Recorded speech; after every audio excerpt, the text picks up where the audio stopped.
வணக்கம். இன்றைக்கி நம்ம பார்க்க போகிற சமையல் இட்லி, தோசை, ஊத்தப்பம், பணியாரம் எல்லாத்துக்குமே தொட்டு சாப்பிட்ற மாதிரி ஒரு மிளகா சட்னி எப்படி செய்யலாங்கிறத பார்க்கலாம்.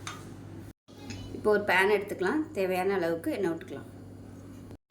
இப்போ எண்ணெய் நல்லா சூடாயிருச்சு. இது வந்து ஒரு 10 பல் பூண்டு சேர்த்துக்கலாம். மீடியம் சைஸாக 2 வெங்காயம், பெரிய வெங்காயம்.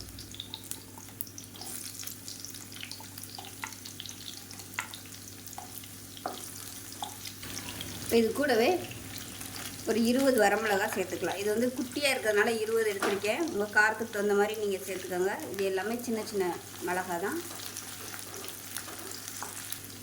இப்போ ஒரு சின்ன துண்டு புளி சேர்த்துக்கலாம். மீடியம் சைஸாக 2 தக்காளி கட் பண்ணதை சேர்த்துக்கலாம்.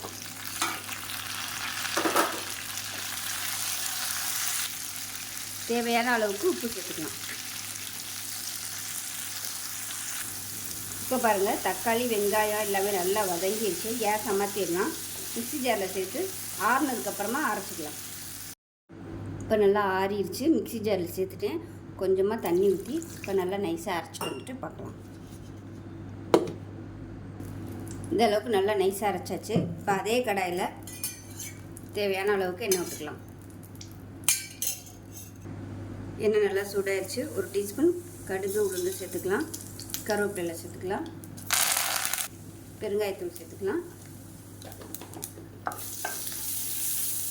நம்ம அரைச்சி வச்சுருந்த இந்த சட்னியை சேர்த்து நல்லா வதக்கி விட்டுக்கலாம். இப்போ இது எல்லாத்தையும் நல்லா கலந்து விட்டுட்டு நல்லா கொஞ்சம் கொதிக்கட்டும். இப்போ பாருங்கள், இந்த ஓரம்லாம் நல்லா அப்படியே நுரைச்சி வருது பாருங்கள். இந்த ஸ்டேஜில் அமர்த்திடலாம். அவ்வளோதான். அருமையான ஒரு மிளகா சட்னி ரெடி ஆயிடுச்சு. இட்லி, தோசை, ஊத்தப்பம், பணியாரம் எல்லாத்துக்குமே சூப்பராக இருக்கும். செஞ்சு பாருங்கள். செஞ்சு பார்த்துட்டு எப்படி இருந்துச்சுங்கிறத சொல்லுங்கள். வீடியோ பிடிச்சுன்னா லைக் பண்ணுங்கள், கமெண்ட் பண்ணுங்கள், சேனலை சப்ஸ்கிரைப் பண்ணுங்கள், பக்கத்தில் உள்ள பெல் பட்டனையும் ப்ரெஸ் பண்ணுங்கள். நன்றி.